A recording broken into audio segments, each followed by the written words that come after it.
Main of the match بکھر کے جلسے میں بارش کے دوران کیچڑ میں ہزاروں کی تعداد میں آنے والے وہ لوگ ہیں جنہوں نے 25 جولائی 2022 کے الیکشن میں ہمیں 17 سیٹیں جتوائیں۔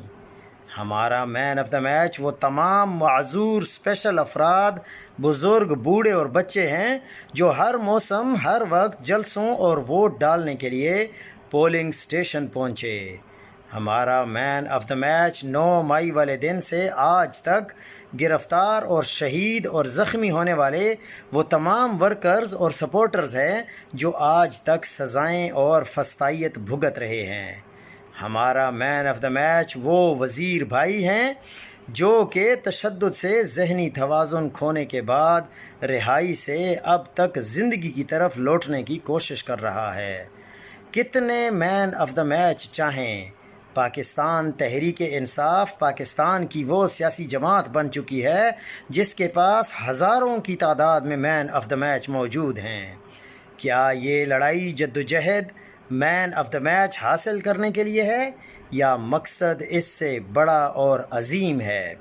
اگر مقصد عظیم ہے تو پھر اس مین آف دا میچ کے فتنے سے نکلنا ہوگا، بے لوث ہونا پڑے گا، جس طرح خان نے بے لوث سب مل کر اپنی ذات سے نکل کر اوپر بیان کیے گئے تمام ہیروز اور ان کی قربانیوں کی خاطر یکجا ایک مٹھی بن کر آزادی کی جدوجہد کو دوام بخشیں، بے لوث ہو کر اپنے کپتان اور اس کے کھلاڑیوں کو رہائی دلوائیں ایک بھرپور جدوجہد سے، اور وہ تب ہی ممکن ہے جب ہم ایک ہوں گے، ایک مٹھی بے لوث اور ان تک جدوجہد۔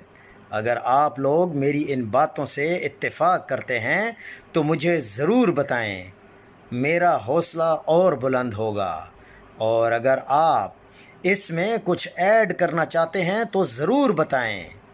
میں کبھی بھی عمران خان کی فیملی کو بیچ میں نہیں لا رہا، حالانکہ ان کی بہنیں بھی مین آف دا میچ ہیں اور ان کے بھانجے جو کہ ملٹری کسٹڈی میں ہیں وہ بھی مین آف دا میچ ہیں، لیکن پھر بھی آپ لوگوں کے ذہن میں اگر اس کے علاوہ کچھ ہے تو ہمیں ضرور آگاہ کریں۔ شکریہ۔